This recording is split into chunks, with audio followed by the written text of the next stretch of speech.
Paz do Senhor a todos, uma boa noite em nome de Jesus, amém, igreja?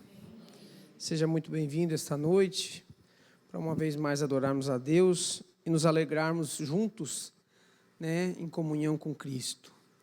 Louvado seja o nome do Senhor. Antes da gente se colocar de pé e da gente fazer uma oração, eu gostaria de ler um texto juntamente com a igreja, só um versículo da Bíblia, Mateus capítulo 5, verso 13. Glória a Deus. Mateus 5,13. Texto bem conhecido. Texto que o Espírito Santo colocou no meu coração para a gente ler esta noite. Amém? Já está aqui? Ali está. Diz assim: vós sois o sal da terra. Ora, se o sal vier a ser insípido, como lhe restaurar o sabor? Para nada mais presta, senão para lançado fora e ser pisado pelos homens. Amém? A gente sabe que esta frase de Jesus foi falada quando Jesus estava no Sermão do Monte, naquelas bem-aventuranças, ensinando e falando aquelas palavras lindas ali. E aí Jesus fala aquelas palavras bonitas e chega nessa parte que diz: vocês são o sal da terra. Ou seja, vocês são as pessoas escolhidas por Deus para tirar da terra o mau cheiro. Por causa de vocês, a terra não exala uma podridão.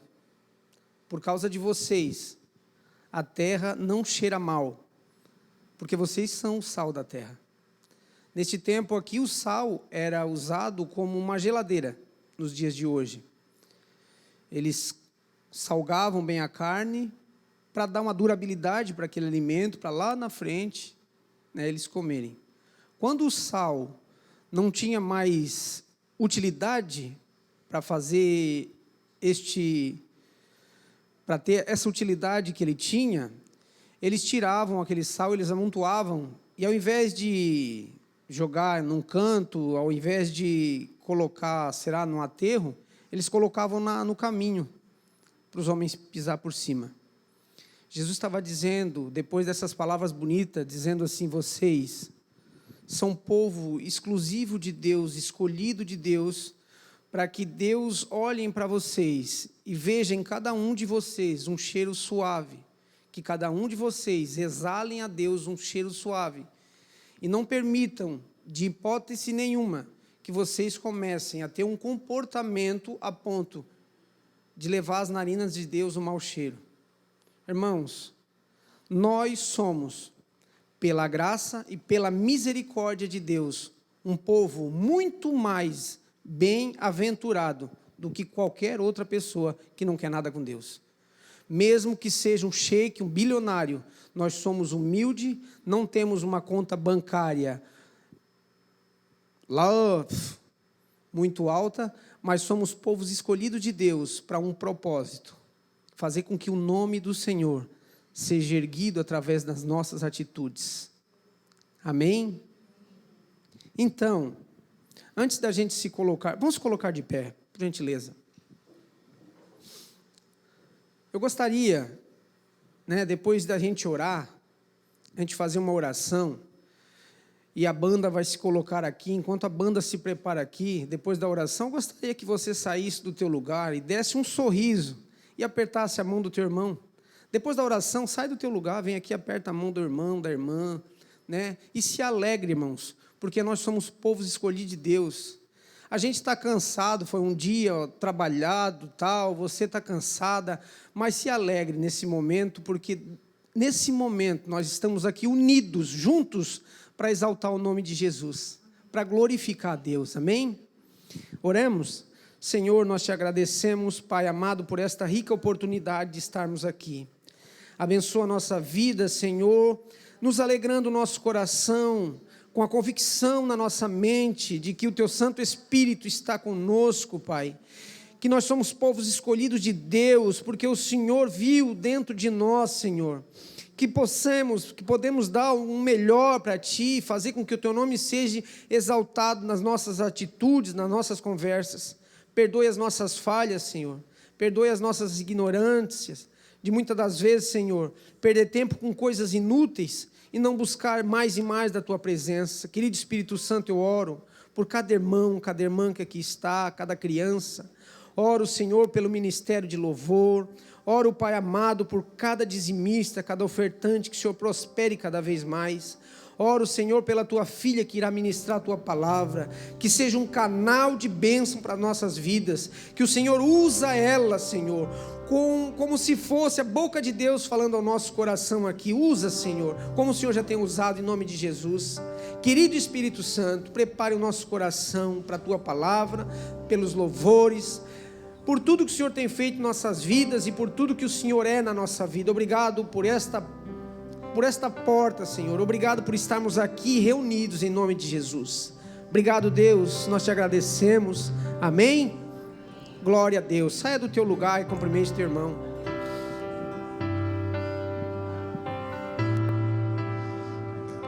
Nós te adoramos, Jesus.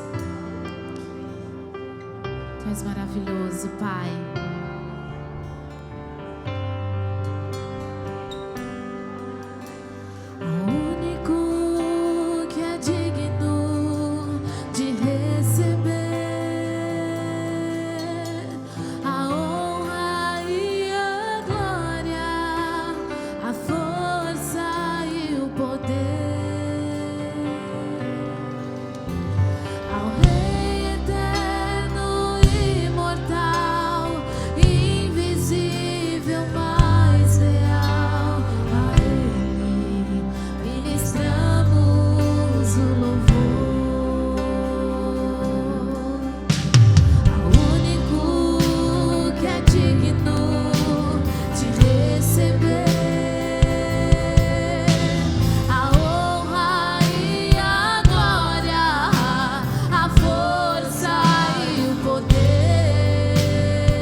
Suas mãos e diga: Senhor, formoso és, tua face eu quero ver, pois quando estás neste lugar, tua graça invade. Peça pra Ele.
pode aplaudir ao Senhor. Aleluia!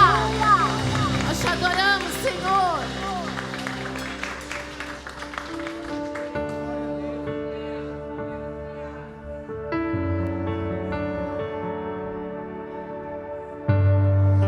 Nós te adoramos, Jesus.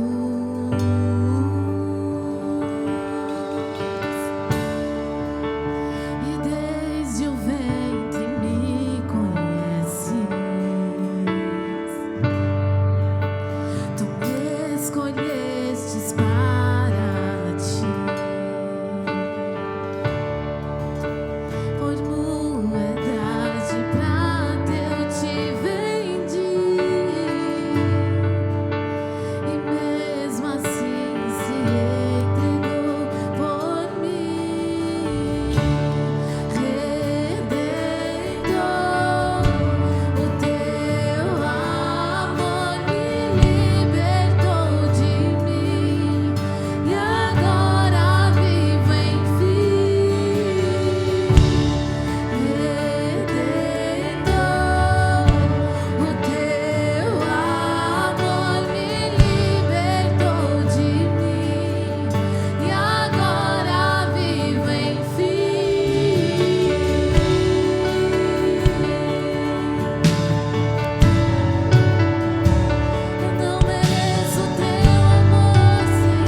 filhos do Deus vivo.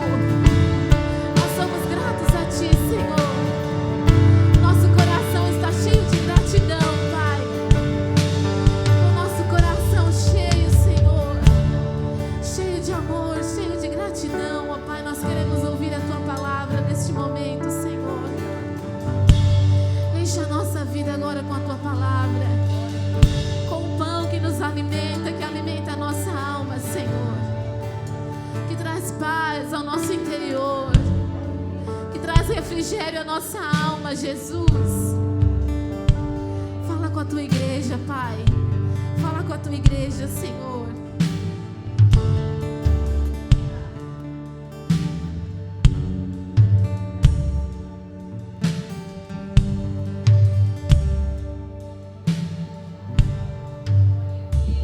Boa noite, graça e paz, igreja. Eu já vou ler o texto para poder a igreja se sentar. Que eu quero compartilhar para a gente refletir essa noite, está lá em Isaías 41, 10. Isaías 41, 10.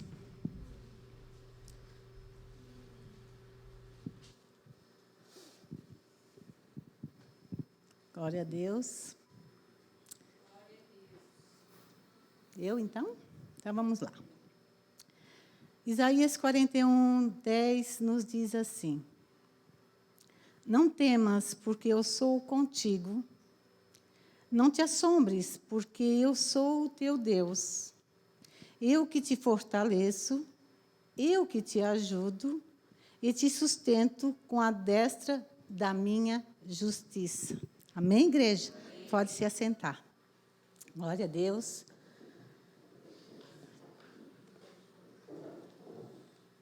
Quero agradecer a Deus pela essa oportunidade de compartilhar junto com os irmãos, para a gente refletir alguma coisa a respeito da palavra dele, que sempre é viva e ela é eficaz.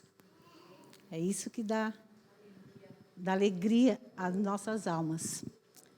Hoje eu quero falar um pouquinho a respeito do medo, que é uma coisa tão comum entre nós seres humanos.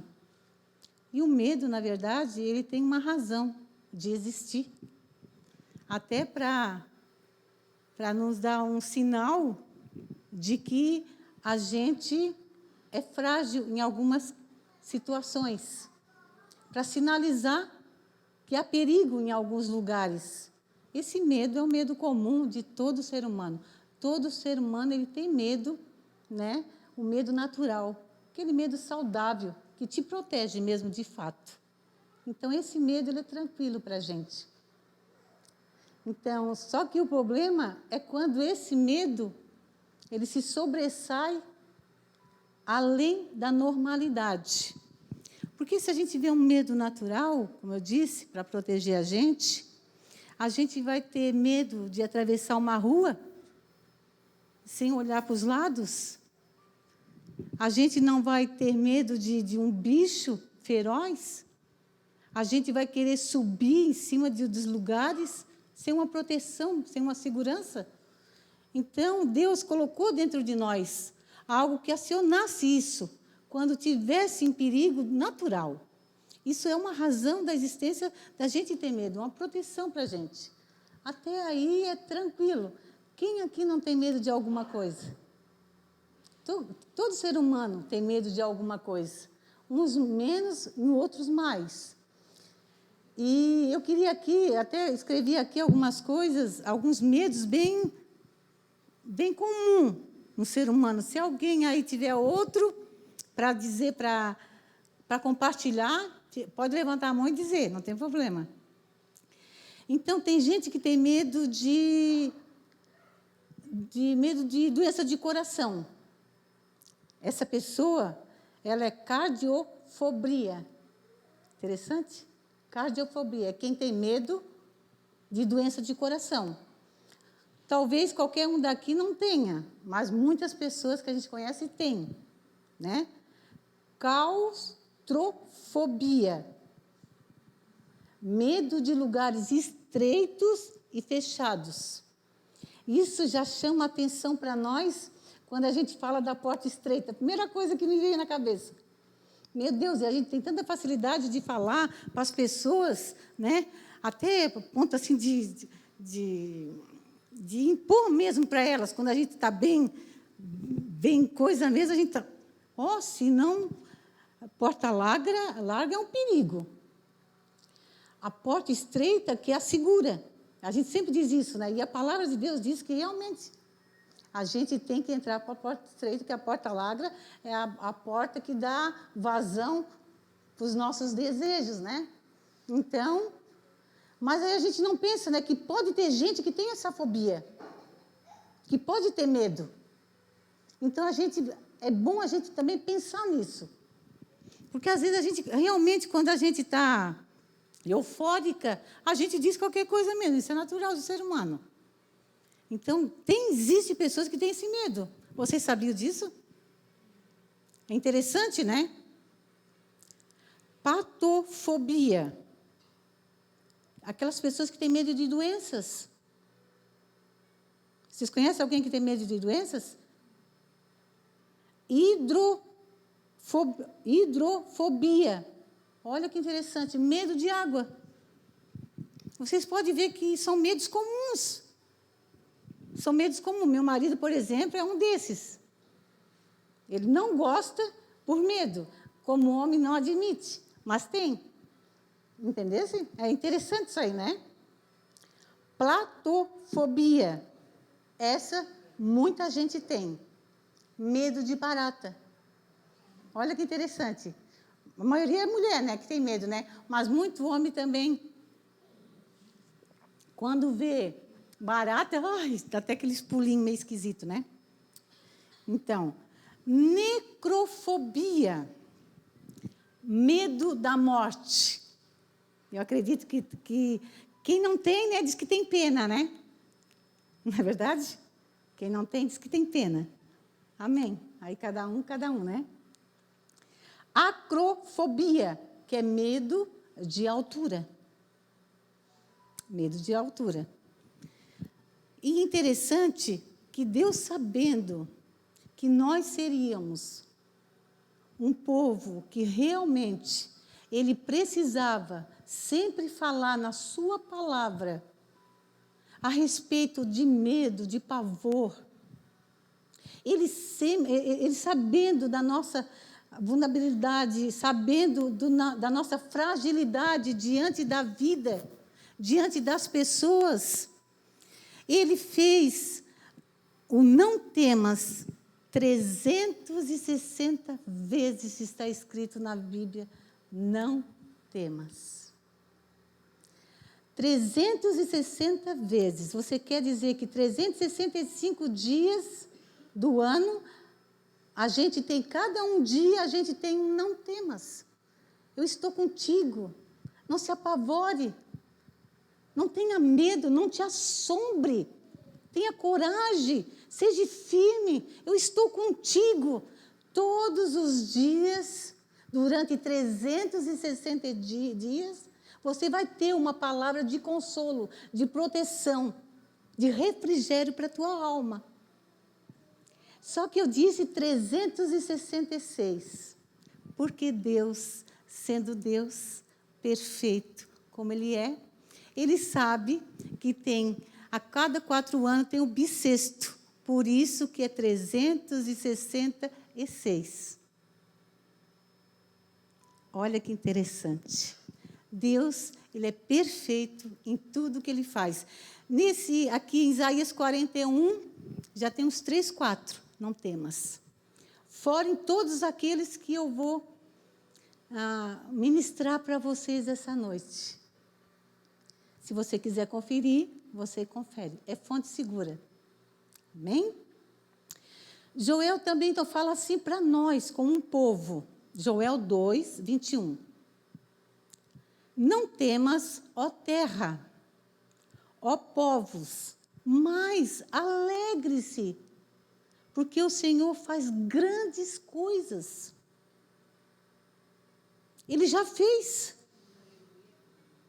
Até antes de nós entrar aqui, Durante esse dia ele já não fez? Ou não fez? Fez. Tenho certeza que fez. Tenho certeza.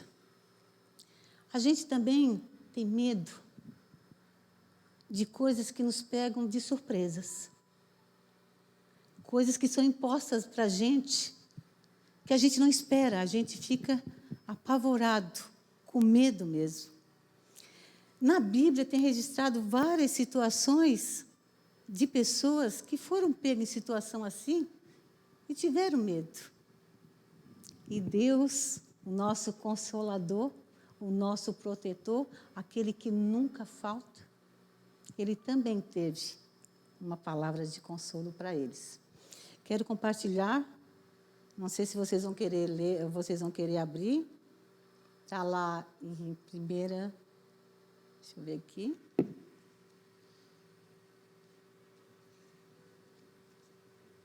Primeira, deixa eu ver aqui. Primeira Reis, 19:2.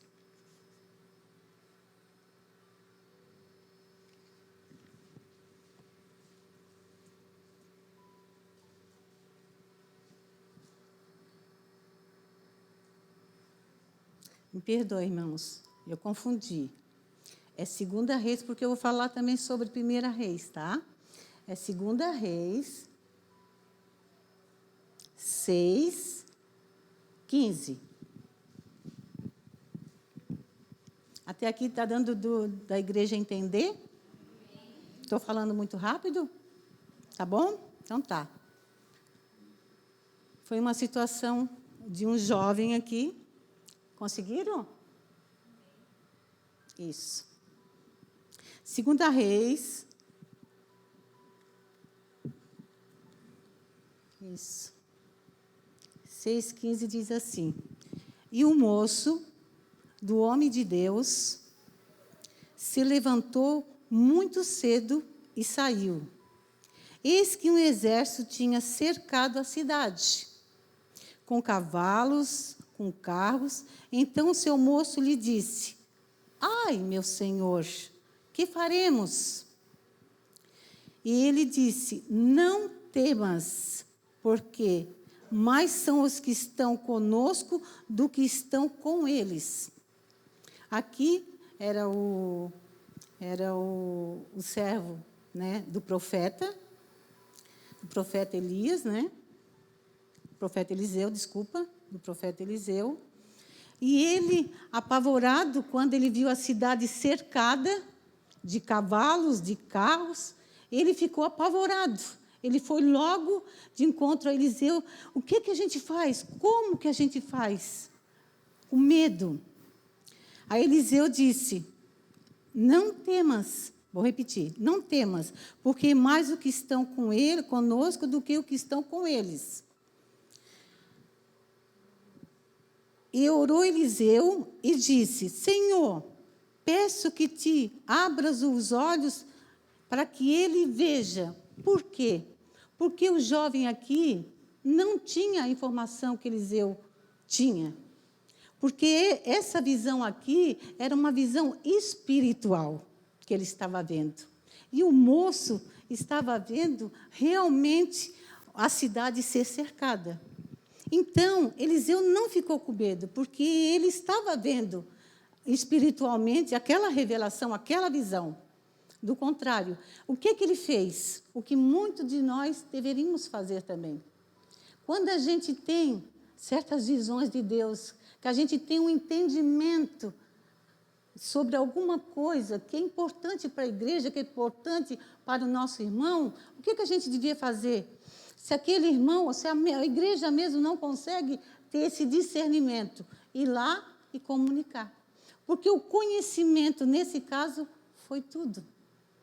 E ele, por amor ao jovem, não querendo que o jovem ficasse apavorado, assustado, amedrontado, no caso ele estava, ele disse: Senhor, abra os olhos dele, para que ele possa ver. E foi o que aconteceu. Quando o Senhor abriu os olhos dele, ele viu a mesma coisa que Eliseu estava vendo. E isso trouxe o quê? Paz e segurança. Porque tudo que a gente tem um conhecimento em Deus, o que traz para a gente? Paz e segurança. Até aí, dá para entender, igreja? Paz e segurança, é isso que traz. Maria também teve. Josué também teve. Vou ler Josué primeiro, Josué 1:9. Quando Deus levantou Josué, quando Moisés, né, que era o líder dele, quando ele foi e Deus disse para Josué, Josué, agora eis que é tu que vai ficar no lugar de Moisés. Uma coisa é a gente estar na retaguarda de um líder, ajudando, auxiliando. É a igreja, não é mais fácil? Estar na retaguarda, ajudando, auxiliando naquilo que é preciso. Outra coisa é a gente pegar o lugar daquela pessoa. E foi isso que Deus fez. Ele teria que ficar no lugar de Moisés. Aí o que aconteceu? Pegou de surpresa, provavelmente, pelo apavoramento dele. O que aconteceu? Deus disse para confortar o coração dele, como conforta o coração de todos nós, porque essa é a grande beleza do Evangelho, esse conforto que a gente tem em Deus, porque senão a gente não conseguiria nem levantar da cama, essa é a grande verdade. Ele disse, Josué, não temas, eu sou contigo. Seja forte e seja corajoso. E mais na frente ele também diz, assim como eu fui com Moisés, eu também serei contigo. Isso é Deus. Deus nunca vai dar nada para a gente que a gente não possa fazer.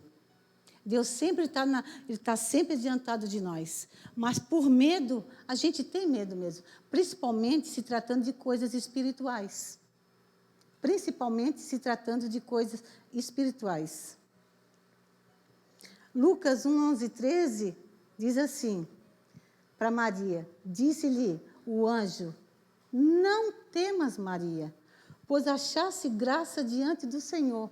Quando o anjo chegou para comunicar a Maria, quando ela engravidaria de Cristo Jesus. Ela também foi pega de surpresa. Ela era uma jovem. Imagina o medo que aquela jovem não sentiu. Por duas situações. O medo natural, pelo relacionamento que ela tinha, pela cidade que ela vivia, pela lei da época. E outra coisa, porque era algo espiritual, porque ela sabia que era algo espiritual. Maria era uma mulher espiritual. E José também, em Mateus 1:20, diz assim, e projetando ele isso, eis que num sonho lhe apareceu um anjo para José, dizendo, José, filho de Davi, não temas, recebe a Maria como tua mulher, pois que nela vai se gerar é o Espírito Santo. Ela dará à luz a um filho que se chamará Jesus, porque ele salvará o povo dos seus pecados. Imagina José nessa situação, mas Deus também. Naquela época, geralmente, Deus levantava quem? Os anjos. As pessoas acham que não existe mais anjos porque eles não andam por aí. É verdade? Você concorda, igreja? Só que eles existem. Porque a igreja do Senhor faz esse papel. Uns com os outros, ou lá na rua. Quantos de nós um dia não disse assim, meu Deus, aquela pessoa foi um anjo na minha vida. Nós sabemos que ela não está falando que esse anjo tinha asa. Mesmo porque a palavra também nunca fala sobre isso. Geralmente, quando o anjo se revelava, ele era um homem. Ele tinha pele. A Bíblia não diz que chegava voando perto para dar os recados que Deus mandava. Dizia, não. Só que as pessoas estão tão descrentes.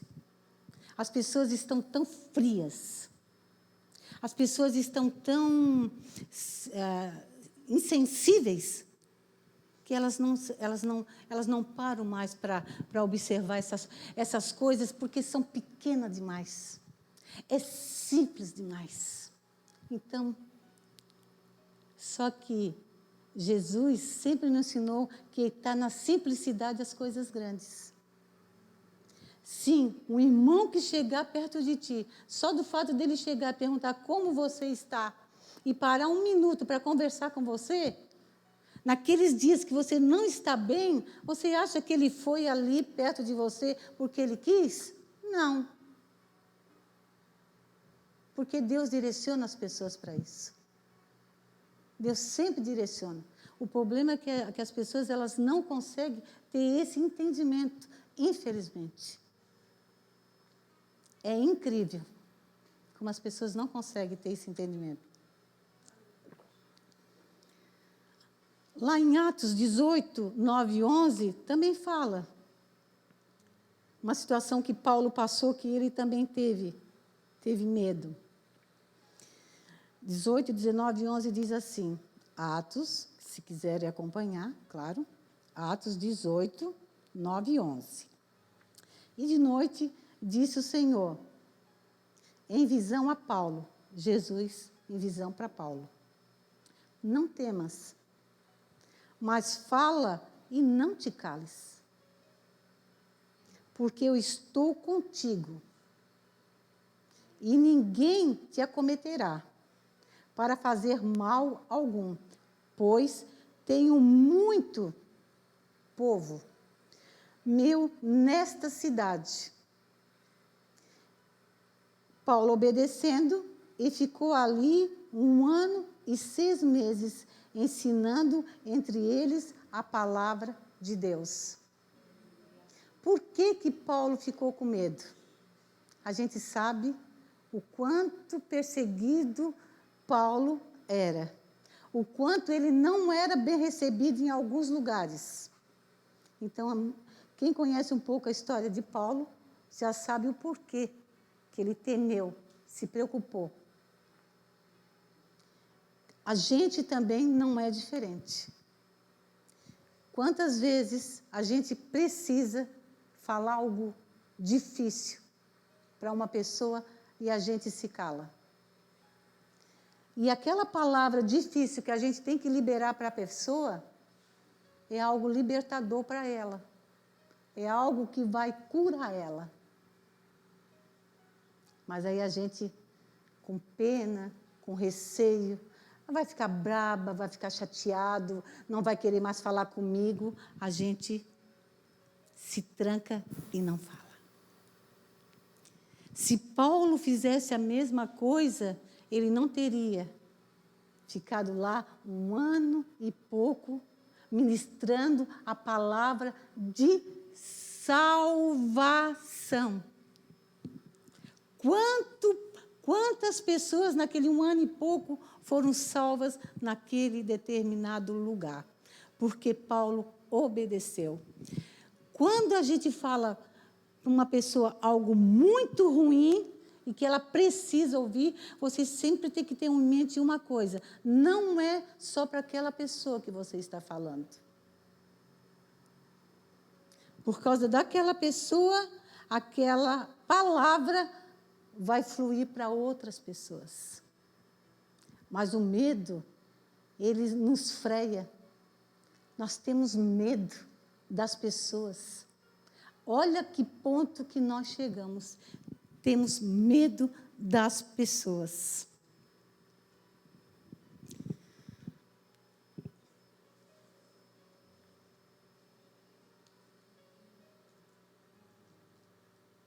O que fez com que essas pessoas tivessem coragem? Porque primeiro elas tiveram medo. Deu para entender, né? Medo como o nosso, de ser pego de surpresa. Certo? Mas o que fica para nós essa noite? Se você está sendo pego em alguma situação de surpresa, que você está assim inseguro, se amanhã ou depois, ou daqui a uns meses, daqui a 1 ano, essa palavra chegar até o teu coração, Você já sabe o que você tem que fazer. Você tem direito de ter medo. Você tem medo, você tem direito de ser inseguro. Mas você não pode deixar de obedecer. Porque eles obedeceram. Mesmo com todo aquele medo. Mesmo com todo aquele pavor. Por quê? Porque a gente tem que passar por cima desses medos. Eu não estaria aqui. Eu não estaria aqui por vontade própria. Não estaria. Vocês podem ter certeza disso. Eu tive que lutar com os meus medos, com as minhas limitações, com as minhas fragilidades, para obedecer. E assim a gente tem que continuar fazendo. Porque senão, a gente vai se tornar uma pessoa comum. Porque o que a gente tem de informação, de instrução, de ensinamento, lá fora as pessoas não têm. Amém, igreja? Esse é o diferencial, porque se esse parar de ser o nosso diferencial, então não vale a pena. Não vale a pena. Porque por Cristo é que nós fizemos isso, não é por nós, porque por nós a gente não faz nada. Agora, só que o problema tem um medo nocivo, o medo destruidor, o medo que mata, o medo que corrói, que é o medo que pega as nossas emoções, que pega as nossas almas. O medo que está escancarado aí no mundo, que os médicos dizem que é a doença do século, que é um medo que, quando se torna não mais um medo, mas sim um pânico, atrai depressão.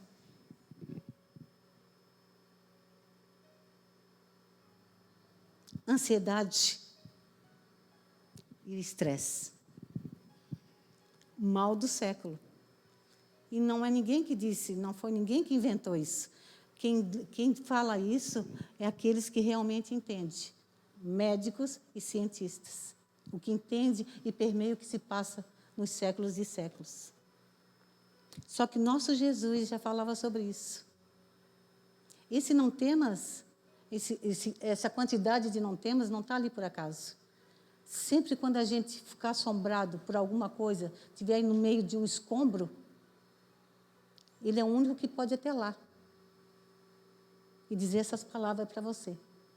Não tem ninguém pode e tem como ir nos teus escombros. E cada um de vocês, assim como eu, nós temos os nossos escombros. Nós temos. A depressão, ela está relacionada ao quê? Às nossas emoções. Ela está ligada no nosso passado. Coisas que a gente achou que podia deixar para lá. Que os primeiros sintomas eram bobagem. A igreja, muitas vezes, alimentaram isso, dizendo que eram demônios. Tratava como demônios. O mundo, mais ignorante ainda, dizia que era frescura. Aí o ser humano ficou entre aqueles que estavam dentro da igreja sendo exorcizados. É uma realidade, tá, irmãos? É uma realidade. Vocês sabem que é uma realidade. Sendo exorcizados, fazendo campanhas, oração e jejum. E os lá de fora perdidos, que não tinham esse tipo de ritual, frescura, besteira, para com isso, preguiça, louco para se aposentar, louco para isso. Quem já não ouviu essas frases? Louco para ficar encostado, louco para ficar parado. Quantos? Deixa para lá. Que tristeza é essa? A vida é tão boa! A vida é tão boa! A vida é tão maravilhosa! Um marido bom desse! Uns filhos abençoados desse! Um trabalho bom desse! Para quê? Por quê? Só que não tem nada de demônio. É comprovado pelos médicos. E médicos cristãos, tá? Não é médico qualquer. Porque a gente não pode ter... A gente tem que ter base no que a gente diz. Médicos especialista em depressão cristão. Estudaram para salvar pelo menos o povo dessa doença. Que a doença que é mais perto da morte é a depressão. Eu não estou falando de uma depressão, porque todos nós somos deprimidos em algum momento. Certo, igreja? Quem não é deprimido em um certo momento da vida? Acorda lá com uma preguicinha, um desânimo, que tu pergunta para ti mesmo. Só se com vocês nunca aconteceu, mas comigo acontece de vez em quando. Oh, que desânimo, que aborrecimento, que coisa chata, que foi. Não tem nada, não tem motivo nenhum para estar assim. Só que ela não se estende. A gente acorda assim, ela não se estende. Porque de a pouco a gente faz o quê quando a gente acorda? O crente faz o quê? Ele ora. Já dá um up. Já dá uma despertada lá. Daqui a pouco ele já animou, já bota um louvor lá. Daqui a pouco já vou botar o uniforme e já vou trabalhar. Mas quem não tem isso? E só isso funciona, irmã Terezinha? Não. Quando a doença está avançada, não, só isso não resolve. Porque senão não existiam os medicamentos.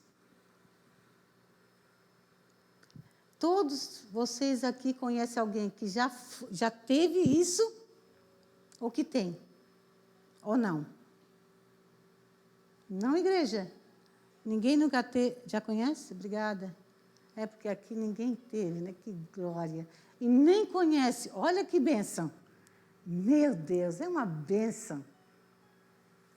Eu conheço, trabalho e sei todos os sintomas. Ajudo pessoas nessa área, trabalho com uma pessoa assim. Por isso que eu tenho convicção. Primeira coisa para levar para essas pessoas, com certeza, é que elas não caiam nisso. Porque não é fácil tirar elas desse lugar, desse escombro, dessa escuridão. Pessoa que perdeu o sentido da vida. Você vai tirar essa pessoa desse lugar como? Perdeu o sentido da vida, ela não tem sentido na vida. Ela não tem prazer em se alimentar, ela não tem prazer em estar com ninguém. Ela ama o seu marido, ela ama o seu filho, ela ama a sua casa, ela ama administrar a sua casa, mas ela não tem mais vontade, ela não tem mais prazer, ela não tem mais desejo. O que Deus está alertando hoje para vocês que não têm e nem conhecem ninguém? Futuramente, se caso tiver, isso não é vontade minha e nem de vocês, mas se vocês conhecerem alguém, que vocês levem a prevenção, que é Jesus. Porque Jesus não é só aquele que cura, que salva, que liberta. Ele é o preventivo. Ele é aquele que previne. A palavra dele, ela existe para prevenir. Porque depois que o mal sucumbir, depois que o mal nos pegar, nós perdemos, a primeira coisa que a gente perde é a sensibilidade do Espírito. Porque nós somos interligados, irmãos. Vocês sabem disso. Eu estou falando para a igreja do Senhor.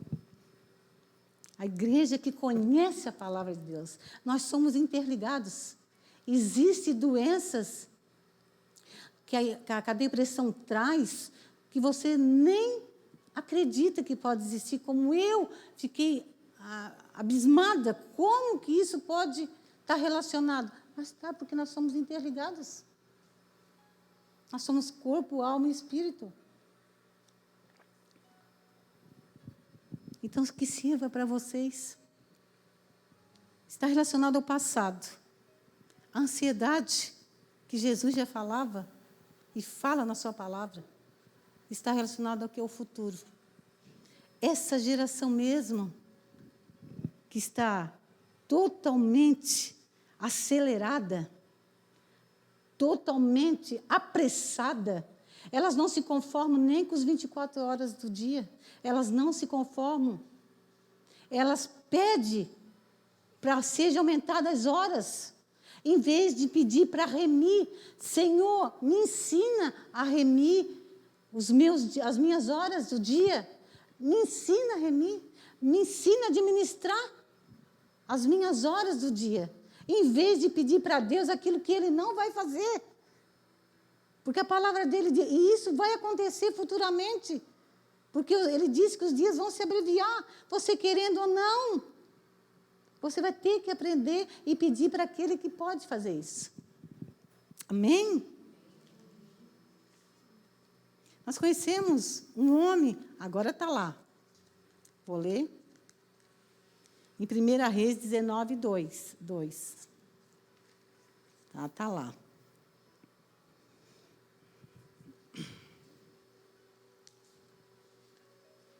Agora é Elias. A gente sempre confunde Elias, Eliseu, muito parecidinho ali, né? Mas eu não me preocupo, porque tem pregador já bem aí, já bastante tempo, e eles também se... Diz assim, o dilema de Elias começou assim. Então, Jezabel mandou um mensageiro dizer a Elias, assim me façam os deuses o que bem quiserem. De certo, amanhã, a estas horas, não puser eu tua vida como a de um deles. O que vendo ele, se levantou e para escapar com vida, fugiu e chegou a Betseba, que é de Judá, deixando ali o seu moço. Primeira coisa que ele fez de errado, que serve de orientação para nós. A gente sabe que Elias é aquele homem que dá da gente colocar, que esteve lá no pico da sua vitalidade, da sua coragem, da sua energia, da sua ousadia, mas também aqui desceu muito rapidamente. Para a gente ver como a pessoa pode ser muito espiritual, mas não pode se apegar nisso.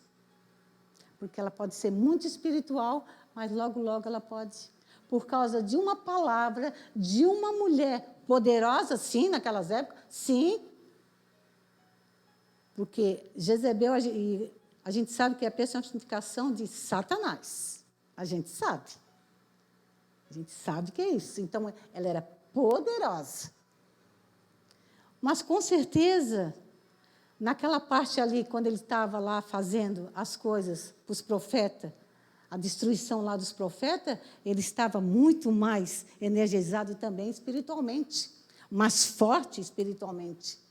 Mas a gente, quando a gente jejua mais, quando a gente se consagra mais, igreja, quando a gente ora mais, o que geralmente acontece com a gente? A gente fica cheio, amém? Vamos vencer essa guerra, vamos vencer. Eu quero arrumar um serviço, eu estou sem serviço. Então, a gente vai lá, a gente jejua, amém? A gente se consagra, a gente pede para os amigos, para os pastores, para ajudar. A gente fica forte, fica forte, fica forte. De repente, quando a gente acha que a batalha já está quase vencida, assim, não, sinalizou uma porta aberta lá para mim. Então, eu vou lá, ele conseguiu a porta. Quando ele abriu a porta do emprego, o que ele faz? Deu uma murchadinha, dá uma esperadinha. Estou afirmando que foi isso que aconteceu com ele? Não. Estou supondo, pela situação que aconteceu. Amém? Que dá para ficar claro que foi isso que aconteceu. Ele se apavorou, teve medo. Claro que teve medo. A primeira coisa que ele fez foi fugir. E a primeira coisa que a gente não pode fazer é fugir. Ficar sozinho, ficar solitário. Porque aí a gente dá brecha para quem? Para as coisas ruins virem e os pensamentos também. Porque, querendo ou não, uma pessoa do nosso lado está sempre conversando alguma coisa, dizendo alguma coisa. Não tipo, né, os amigos lá de Jó, né? Que muito mais atrapalharam do que ajudaram. Né? Mas aqueles amigos de verdade, né? Então, a solidão não é uma coisa boa que ele fez. Ele fugiu e chegou a Betseba, que é de Judá, e deixou ali seu moço. Ele, porém, foi ao deserto, ao caminho de um dia, foi sentar-se e, debaixo de um zimbo, pediu para si a morte. Ele não estava bem. Você já pediu a morte? Alguém já pediu a morte? Para chegar a pedir a morte, deve estar num nível de medo, de pavor muito grande. Concorda, pastor? Não estava bem. Não estava bem.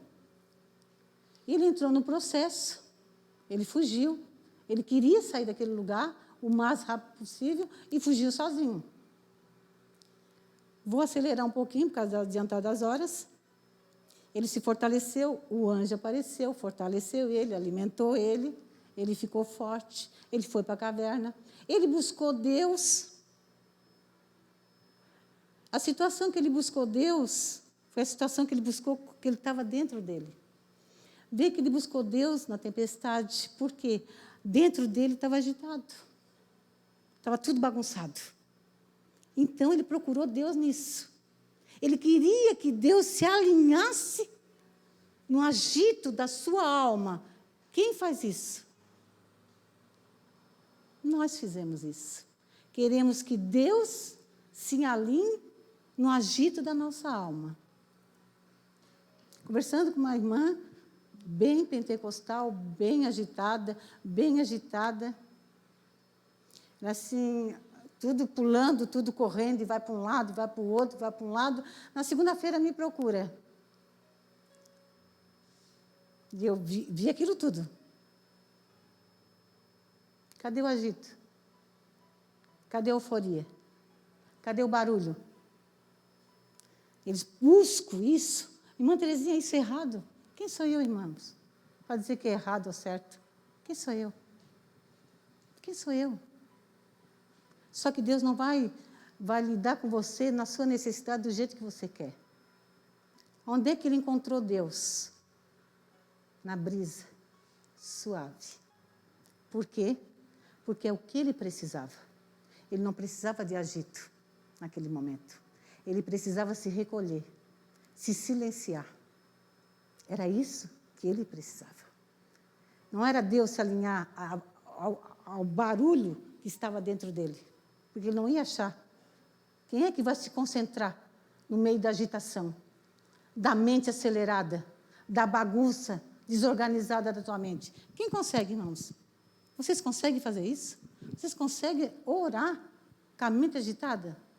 Sério? Não consegue. A gente ora a Deus, só que a oração é um diálogo. Quem dialoga com Deus aqui? 15 minutos eu oro. Amém? 15 minutos eu oro. Amém? Um exemplo. 15 minutos eu oro. 15 minutos é Ele. Ele que vai dar as respostas que eu preciso, ou se silenciar, não importa. 15 minutos é dele. Mas se você está agitado, irmão, é nessa situação que eu quero dizer. Deus vai se alinhar com os teus agitos? Não vai. Ele vai querer que tu se recolha, se silencie, se feche, sem uma palavra, sem nada. E era isso que ele buscou. Por isso que ele procurou um agito, porque era assim que ele estava se sentindo. Quando a gente está agitado aqui dentro, está tudo desordenado, fora. Por quê? Porque o que o ser humano mais faz hoje, igreja? Tem jovens aqui, tem meia-idade, tem velhinho. O que o jovem mais faz hoje?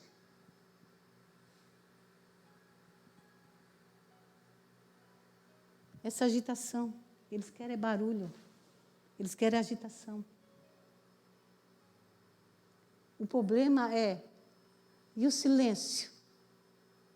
Que é um princípio de Deus. Você sabia disso? O silêncio é um princípio de Deus também. Porque é no silêncio da tua alma. Porque quando você estiver lá no meio do teu escombro lá, como é que você vai ouvir? Se você estiver no mar agitado. Não vai. Não vai. Jesus, sabendo disso, ele sempre disse palavras que definiu muito isso. Lá em João 15, ele disse, eu sou... Está aqui, deixa eu ver aqui, peraí.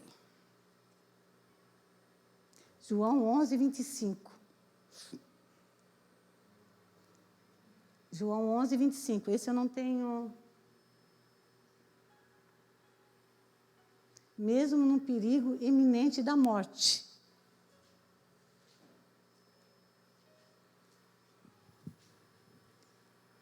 Pode ler, Cheirão. 11, 25. João 11, 25. Já está? Disse-lhe Jesus, eu sou a ressurreição e a vida. Quem crê em mim, ainda que morra, viverá. A gente sabe que aqui, Jesus está falando da ressurreição. Mas quando nós estamos em perigo iminente da morte, seja física ou seja emocional, Ele pode nos ressuscitar. Ele pode nos dar vida. Ele pode nos restaurar, como Ele fez, e muitas vezes, na Bíblia.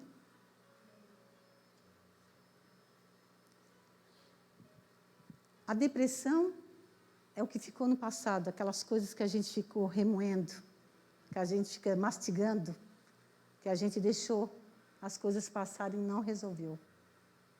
A ansiedade é coisas do futuro, que a gente não tem como prever as coisas. E Jesus disse, não andes ansiosos por coisa alguma. Porque Jesus já sabia que ia chegar uma época, uma era que as pessoas iam estar tão ansiosas, e essa era chegou. Não é que as outras não estavam ansiosas, mas não como essa era. Não como essa era.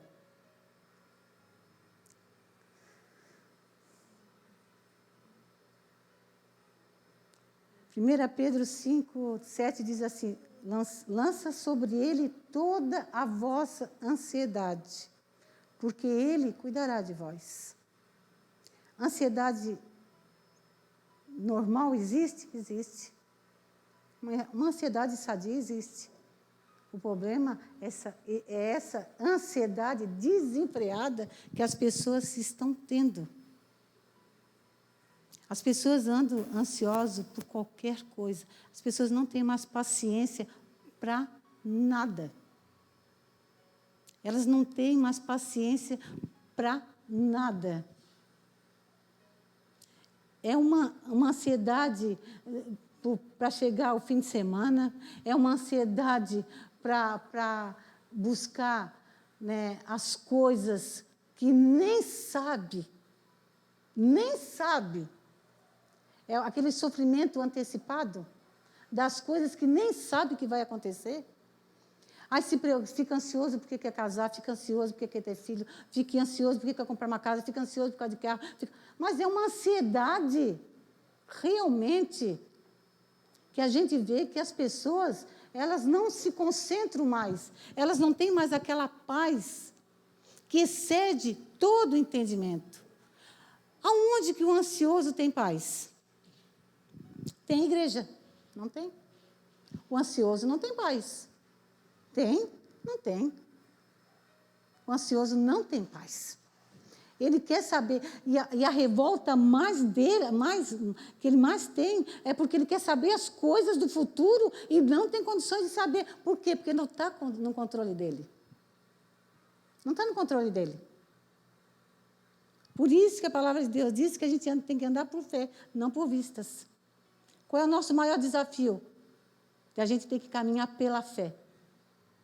Porque por vista a gente pode tocar, a gente pode sentir o cheiro, a gente pode dar uma controladinha ali, a gente pode dar uma controladinha lá, a gente pode dar o jeitinho da gente. A fé não. É o firme fundamento daquilo que não se vê e nem se espera. Então não está no teu controle. E a ansiedade trabalha dentro dos controladores. A raiz da ansiedade é essa, está dentro dos controladores. Aqueles que querem controlar o tempo, querem controlar as pessoas, não querem que chova, não querem que aconteçam as coisas. Nos dias de hoje mesmo, que elas estão nessas coisas de redes sociais. Aí mesmo é mais um ponto, mais uma brecha. E outro fator, para me encerrar, o estresse. Quanta gente estressada. O estresse tem a ver com o quê, gente? O presente. Como é que o nosso corpo físico, a nossa mente e as nossas emoções, o nosso coração vai aguentar? Depressivo, seja em que nível for, lá do passado. Ansioso, lá no futuro. E estresse no presente. No fim, não sabe nem não resolveu o passado, não consegue elaborar e administrar o presente, não consegue. De tanto estresse, tanta coisa que ele quer fazer ao mesmo tempo, e ainda tem a preocupação de se agitar para saber as coisas do futuro. É uma doença ou não é? É gente normal essa gente? Não é, gente.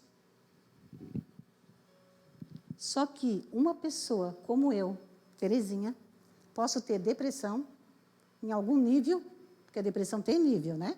Vocês sabem, né, igreja? A depressão ela tem níveis, certo? Uma pessoa como eu, Terezinha, posso ter uma depressão em qualquer nível. Eu posso ficar estressada, ser uma pessoa estressada, que já é diagnosticada doença, o estresse é uma doença, tá, igreja? Não é eu que estou falando, tá? É os médicos. É os médicos, vão se entender com eles. Eu posso ser estressada, diagnosticada estressada, e eu posso ser diagnosticada também ansiosa. Tem ansiedade. Como é que eu vou aguentar essa bomba atômica? Isso explica algumas coisas para vocês? Por que a igreja está dessa forma? Por que as pessoas lá fora estão dessa forma? Agora, elas têm razão de estar dessa forma, porque elas não têm o conhecimento que vocês têm. Jesus, há 2000 anos atrás, ele já falava sobre ansiedade. Já dizia tudo.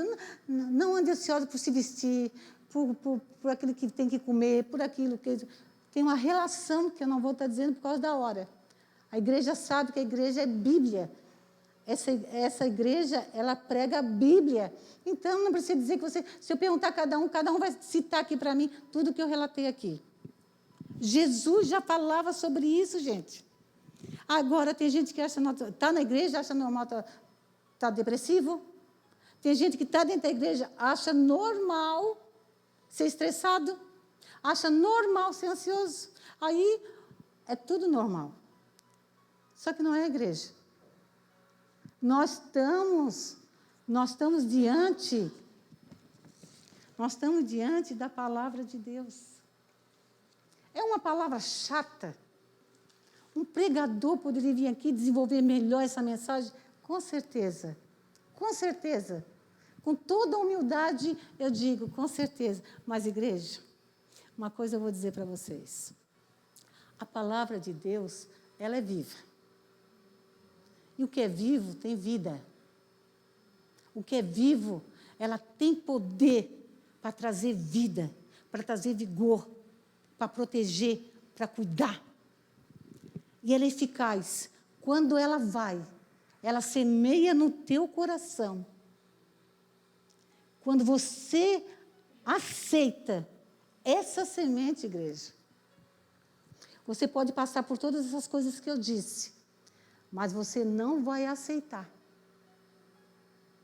Você não vai aceitar. E vocês melhor ainda. Por que vocês melhor ainda? Porque vocês disseram que não tem depressão, que ninguém aqui tem, e nem conhece ninguém. Então, eu estou falando para a pessoa certa. Porque com esse conhecimento, por mais simples que eu passei, vocês podem ajudar lá na rua. Quando, daqui a um dia, 2, um mês, um ano, quando alguém chegar perto de você e disser, ai, não estou bem, estou sem sentido da vida, estou tão angustiado, eu não tenho mais razão. Pessoas assim geralmente se suicidam, geralmente, né? Está ansioso, oh meu Deus, que chuvarada, essa chuva não para mais, esse temporal. Ô irmão, vou te dizer uma coisa, eu aprendi, a palavra de Deus diz, assim, assim, assim, assim. Está estressado, não aguenta mais. Vai lá, irmão, vocês são as melhores pessoas, porque vocês escutaram o básico. Chegando em casa, vocês pegam os especialistas para aprender, para passar para lá para fora. Porque nós somos o único povo que tem capacidade. Ele disse que não deu. Por isso ele disse, tenha coragem, tenha ânimo. Ele não deu espírito de covardia para ninguém. Ele diz na palavra dele, não te dê espírito de covardia, mas te dê espírito de amor, poder e de quê? Equilíbrio. Onde é que um depressivo tem equilíbrio? Tem? Não tem. O ansioso tem? O estressado tem? Não tem. Então, você já sabe qual é o espírito que Deus te deu. Amém? Então, o que a gente tem que fazer? Cuidar de quê? Das nossas emoções. Cuidar das nossas emoções.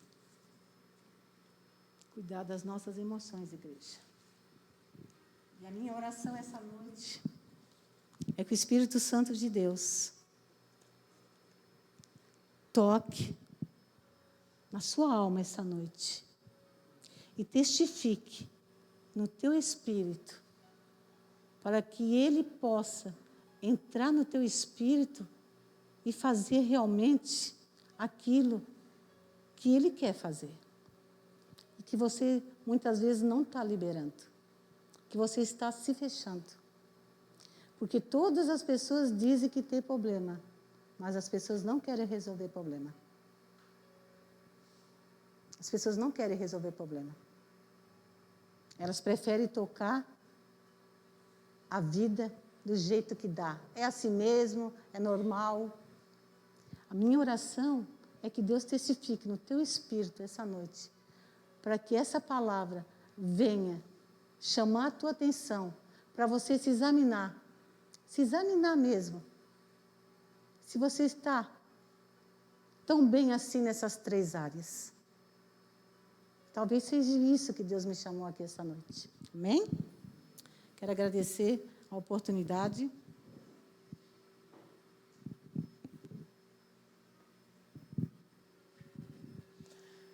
Amém?